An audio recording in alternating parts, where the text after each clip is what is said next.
അസ്സലാമു അലൈക്കും വറഹ്മത്തുള്ളാ. അൽഹംദുലില്ലാ.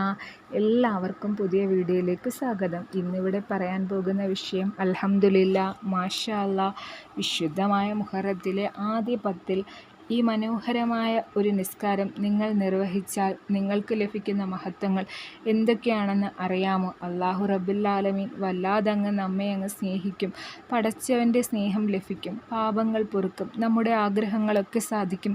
നമ്മുടെ എത്ര വലിയ രോഗങ്ങൾ ആണെങ്കിലും ഷിഫാ നൽകും, മുറാദുകൾ ഹാസിലാക്കിത്തരും, പ്രയാസങ്ങളിൽ നിന്നും കാവൽ നൽകും, കടങ്ങൾ വീട്ടിത്തരും, പ്രയാസങ്ങളിൽ നിന്നും കാവൽ ലഭിക്കും, കടങ്ങൾ വീട്ടിത്തരും. എല്ലാത്തിനും ഉപരി നാഥനായ റബ്ബിൻ്റെ പ്രത്യേക പരിരക്ഷയും ലഭിക്കും, പാവങ്ങൾ പൊറുക്കും. എണ്ണിയാൽ ഒതുങ്ങുന്ന പ്രതിഫലങ്ങളാണ് ഈ നിസ്കാരത്തിൽ ഉള്ളത്. ഇനി ഒരു കാര്യം പറയട്ടെ, ഈ നിസ്കാരത്തെക്കുറിച്ച് ഒരു മനുഷ്യൻ മനസ്സിലാക്കിയിട്ട് നിർവഹിച്ചില്ലെങ്കിൽ അവൻ അള്ളാഹുവിൻ്റെ ദീനിനെ വില കൽപ്പിക്കാത്തവനാണെന്ന്. യാ റബ്ബ്, യാ റബ്ബി, എത്ര ഗൗരവമുള്ള നിസ്കാരമാണിത്. ഈ മുഹറം 1 മുതൽ 10 വരെയുള്ള ദിവസങ്ങളിൽ നിസ്കരിക്കാൻ പറ്റിയാൽ 1 മുതൽ 10 വരെയല്ല, പക്ഷേ ആദ്യത്തെ 10-ൽ വലിയ മഹത്വമാണ്. അള്ളാഹു സത്യം ചെയ്ത് പറഞ്ഞ അതിമനോഹരമായ ദിനരാത്രങ്ങളിൽ നിസ്കാരങ്ങളിൽ നിങ്ങൾ ഒന്ന് നിർവഹിച്ചാൽ നമ്മുടെ ജീവിതത്തിൽ വലിയ മാറ്റങ്ങൾ ഉണ്ടാകുമെന്ന് ഉറപ്പാണ്. ഈ നിസ്കാരത്തിന് ഇത്രയും വലിയ സ്ഥാനം കിട്ടിയതിന് കാരണമെന്തെന്ന് അറിയാമോ? ഈ നിസ്കാരത്തിൽ ഒരു ദിക്റുണ്ട്. ആ ദിക്റ് ഏതെന്ന് പറയുന്നത് സ്വർഗത്തിലെ ഒരു ചെടിയാണ്. നമ്മൾ ഈ ദിക്റ് എങ്ങനെ കൂടുതൽ ചെല്ലുമ്പോൾ സ്വർഗം ഇങ്ങനെ വിശാലമാക്കിക്കൊണ്ടിരിക്കും. നമുക്ക് കിട്ടുന്ന സ്വർഗം അള്ളാഹു വിശാലമാക്കി തരും. അത്രയും പ്രതിഫലം നിറഞ്ഞ അതിമനോഹരമായ ഒരു ദിക്റാണ്. ഹബീബായ റസൂലുള്ളാഹി സ്വല്ലല്ലാഹു അലൈഹി വസല്ലം തങ്ങൾക്ക് സമ്മാനമായി കൊടുക്കുന്നുണ്ട്. അലിയുല്ലാഹി ഇബ്രാഹിം അലൈഹിസ്സലാം. ഇബ്രാഹിം സലാം സമ്മാനം കൊടുക്കുന്ന അതിമനോഹരമായ ഒരു ദിക്റാണ് ഇനി ഇതിവിടെ പറയാൻ പോകുന്നത്. ഈ ദിക്റിൻ്റെ മഹത്വം എന്തെന്നറിയാമോ? ഹബീബായ റസൂലുള്ളാഹി സ്വല്ലല്ലാഹു അലൈഹി വസല്ലം തങ്ങൾ പറയുന്നുണ്ട്, ഖുർആൻ കഴിഞ്ഞാൽ ശ്രേഷ്ഠമായ വാക്ക് അത് ഈ ദിക്റിലുണ്ട്. ഖുർആൻ കഴിഞ്ഞാൽ ശ്രേഷ്ഠമുള്ള വാക്ക് എന്ന് പറഞ്ഞാൽ അതിൻ്റെ മഹത്വം എന്താണെന്ന് നമ്മൾക്കൊന്ന് മനസ്സിലാക്കിയിട്ട് ഒന്ന് ചൊല്ലി നോക്കാൻ കഴിഞ്ഞാൽ എന്തൊക്കെ പ്രതിഫലം നമുക്ക് കിട്ടുക. അതുമാത്രമല്ല, നമ്മളിവിടെ കഅബാലയത്തിനെ തവാഫ് ചെയ്യുന്നത് പോലെ ആ കഅബയുടെ നേരെ മുകളിൽ വനങ്ങൾക്കപ്പുറം ഒരു മലക്കുകളുടെ കഅബയുണ്ട്. അവർക്ക് പൈതുൽ മഹ്മൂർ ഉണ്ട്, ആകാശ ലോകത്തെ കഅബ. പൈതുൽ മഹ്മൂർ ആ പള്ളിയിൽ ഇങ്ങനെ തവാഫ് ചെയ്തുകൊണ്ട് ഇരിക്കുന്ന ആയിരക്കണക്കിന് മലക്കുകളാണ്. ആ മലക്കുകൾ തവാഫ് ചെയ്യുമ്പോൾ ചെയ്യുന്ന ദിക്റാണ് ഈ ദിക്റ്. ഏതാണ് ആ ദിക്റ് എന്ന് മനസ്സിലായില്ലേ? സുബ്ഹാനല്ലാഹി വൽഹംദുലില്ലാഹി വലാ ഇലാഹ ഇല്ലല്ലാഹു അല്ലാഹു അക്ബർ.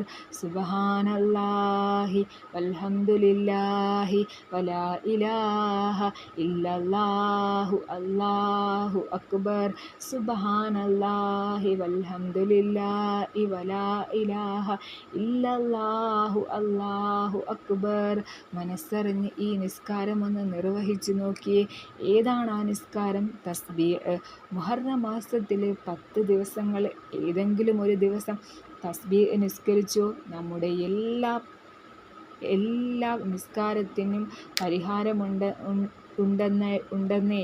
ഇത് പ്രധാനമായും അള്ളാഹുമായിട്ട് ബന്ധമുണ്ടാക്കി തരുന്ന ഈ നിസ്കാരം എന്ന് പറഞ്ഞാൽ അള്ളാഹുമായിട്ട് ഒരു മറയും ഉണ്ടാതാക്കും. ഒരിക്കൽ മൂസാ നബി അലൈഹിസ്സലാത്തു വസ്സലാം അള്ളാഹുവായിട്ട് സംസാരിക്കുകയും അള്ളാഹുവിനോട് സംസാരിച്ച പ്രവാചകനാണ് മൂസാ നബി ചോദിക്കുന്നുണ്ട്, പടച്ചോനെ, എനിക്ക് നീ എത്ര അനുഗ്രഹമാണ് തന്നേക്കുന്നത്. ഇതുപോലെ നീയുമായിട്ട് സംസാരിക്കുന്നതുണ്ടല്ലോ, അത് മറ്റാർക്കെങ്കിലും കിട്ടുമോ? അള്ളാഹു പറയുന്നുണ്ട്, കിട്ടുമെന്ന് മാത്രമല്ല മൂസ, കിട്ടും മൂസ. ഇത് ആർക്കാ കൂടുതൽ കിട്ടുമെന്നറിയാമോ? അവസാന പ്രവാചകനായ മുഹമ്മദ് മുസ്തഫ സ്വല്ലല്ലാഹു അലൈഹി വസല്ലം തങ്ങളുടെ ഉമ്മത്തുകളാണ്. ഞാനും നിങ്ങളും തമ്മിൽ സംസാരിക്കുന്നത് 70,000 മറകൾക്കിടയിൽ. അള്ളാഹു മൂസാ നബിയെ തമ്മിൽ 70,000 മറകൾക്കിടയിലാണ്. യാ അല്ലാ. എന്നാൽ ഉമ്മത്ത് മുസ്തഫ സ്വല്ലല്ലാഹു അലൈഹി വസല്ലം തങ്ങളുടെ ഉമ്മത്തുകൾ അവര് നോമ്പ് അനുഷ്ഠിച്ചാൽ എന്നോട് ദുആ ചെയ്യുന്ന ഒരു നേരമുണ്ട്. എനിക്കും അവർക്കുമിടയിലും മറവുകൾ ഇല്ലാതാകുമെന്ന് റബ്ബുൽ ആലമീൻ. യാ റബ്ബന. പടച്ചവനുമായിട്ട് മഴയില്ലാതാക്കിത്തരുമെന്ന്. യാ അല്ലാ. നമ്മുടെ ജീവിതം മാറ്റിമറിക്കും. എന്താ ഈ മുഹറത്തിലെ ആദ്യ 10 നേർച്ചയായി വെച്ചവരുണ്ട്, സുന്നത്ത് നോമ്പ് പിടിക്കുന്നവരുണ്ട്, ഖളാ വീട്ടുന്നവരുണ്ട്. ആ നോമ്പൊക്കെ പിടിച്ച് കളയാക്കുമ്പോൾ നോമ്പൊക്കെ പിടിച്ച് കളയുമ്പോൾ ആ നോമ്പ് തുറക്കുന്ന സമയത്ത് റബ്ബിലേക്ക് മനസ്സറിഞ്ഞ് കൈ ഉയർത്തി നോക്കിക്കോ. അള്ളാഹു നിങ്ങൾക്കിടയിൽ മറയില്ലാതാകും. എന്ത് ചോദിച്ചാലും ലഭിക്കും. ഇതുപോലെയാണ് ഈ നിസ്കാരവും. ഏത് നിസ്കാരമാവട്ടെ, അള്ളാഹു നമ്മൾക്കിടയിൽ മറയില്ല.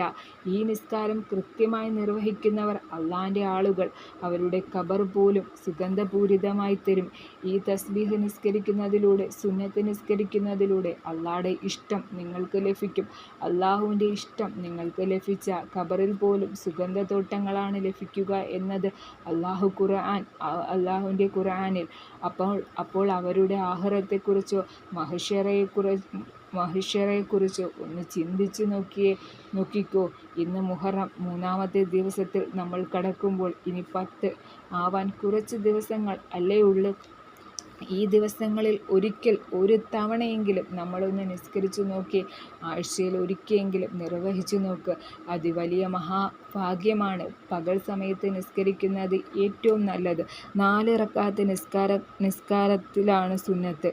ഇടയിലെ അത്തഹിയ്യാത്ത് സലാം വീട്ടാതെ 4 റക്അത്തായിട്ട് ഇരുന്ന് നിസ്കരിക്കലാണ്. രാത്രി നിർവഹിക്കുകയാണെങ്കിൽ ഈ 2 റക്അത്ത് നിസ്കരിക്കലാണ്. ഹബീബ് റസൂലുള്ളാഹി സ്വല്ലല്ലാഹു തങ്ങൾ പറയുന്നത്, രാത്രി നിസ്കാരം മൊത്തം ഈ 2 റക്അത്താണ്. 2 റക്അത്ത് നിസ്കരിച്ച് സലാം വീട്ടിട്ട് പിന്നെ 2 റക്അത്ത് നിസ്കരിച്ച് സലാം വീട്ടണം. അതാണ് നല്ലത്.